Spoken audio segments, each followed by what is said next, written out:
رئیس جمهور فرانسه قبل از مراسم رژه نظامی از افزایش 6.5 میلیارد اورویی هزینه های نظامی این کشور طی 2 سال آینده خبر داد. امانوئل ماکرون برنامه‌های بودجه‌ای خود را تشریح کرد و خواستار تشدید تلاش‌ها برای محافظت از اروپا و حمایت از اوکراین در جنگ علیه تهاجم تمام عیار روسیه شد. او گفت فرانسه قصد دارد در سال 2027 آخرین سال دوره دوم ریاست جمهوریش سالانه 64 میلیارد اورو برای مصارف دفاعی هزینه کند. این 2 برابر هزینه سالانه 32 میلیارد اورویی او در زمان ریاست جمهوریش در سال 2017 خواهد بود. ماکرون در سخنرانی سنتی رئیس جمهور فرانسه خطاب به ارتش در آستانه تعطیلات روز باستیل اعلام کرد از سال 1945 آزادی هرگز تا این حد جدی تهدید نشده بود. اگر آزادی ما بهایی داشته باشد، آن بها همین است. ما نسلی هستیم که جنگ را نشناخته ایم و مصمم هستیم که فرزندانمان فقط صلح را بشناسند. اما بیایید رک و راست باشیم. ما دیگر از آن آرامشی که والدینمان از آن برخوردار بودند برخوردار نیستیم. تمام شد. بدون شک از سال 1945 تا کنون آزادی ما هرگز تا این حد تهدید نشده است. صلح در قاره ما هرگز تا این حد به تصمیمات فعلی ما وابسته نبوده است. بیایید روشن صحبت کنیم.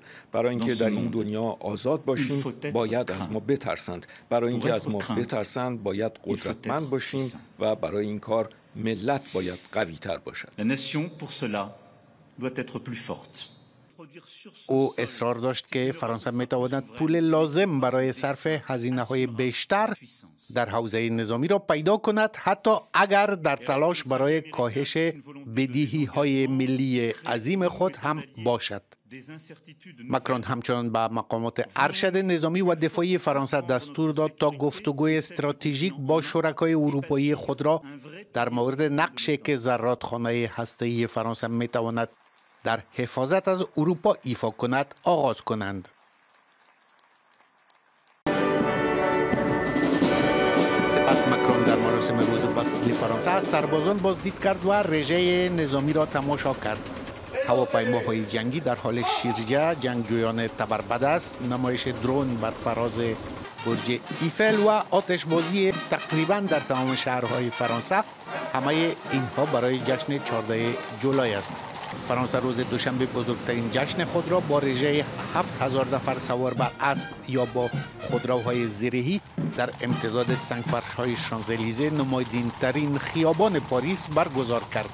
نمایش از زمین بازی آغاز شد، جایی که امانوئل ماکرون رئیس جمهور فرانسه از سربازان بازدید کرد و شعله ابدی زیر طاق ظفر را دوباره روشن کرد.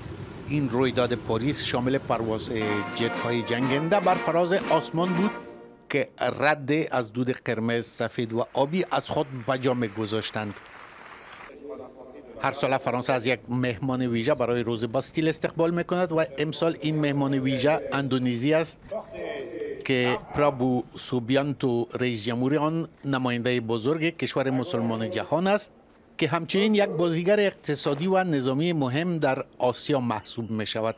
نیروی اندونزیایی از جمله 200 طبل زن سنتی روز دوشنبه رژه رفتند و انتظار می رود اندونزی در این بازدید خریدهای جدید جنگنده های رافال و سایر تجهیزات نظامی فرانسه را تایید کند.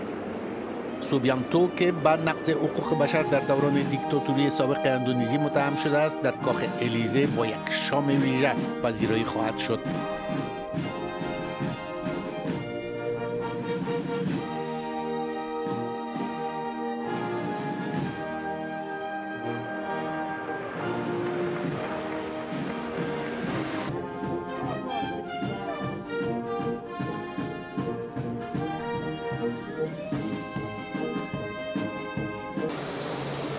نیروهای فنلاندی که در کنار نیروهای سازمان ملل در لبنان خدمت میکنند و همچنین نیروهای بلژیکی و لوکزامبورگی که در کنار نیروهای ناتو در رومانی خدمت میکنند نیز در پاریس رژه رفتند که این نشان دهنده ماهیت فزاینده بین المللی این رویداد است.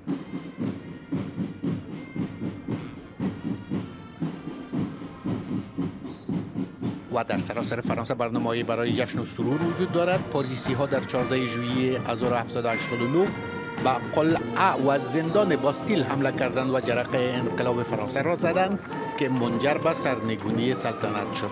در طول 2 قرن بعدی فرانسه شاهد ظهور و سقوط امپراتوری ناپلئون، قیام‌های بیشتر و 2 جنگ جهانی بود تا اینکه در سال 1958 جمهوری پنجم فعلی تأسیس شد. 14 ژوئیه به لحظه محوری برای فرانسه مدرن تبدیل شده است. جشن آزادی‌های دموکراتیک و غرور ملی ترکیب از روحیه انقلابی و دلاوری نظامی است.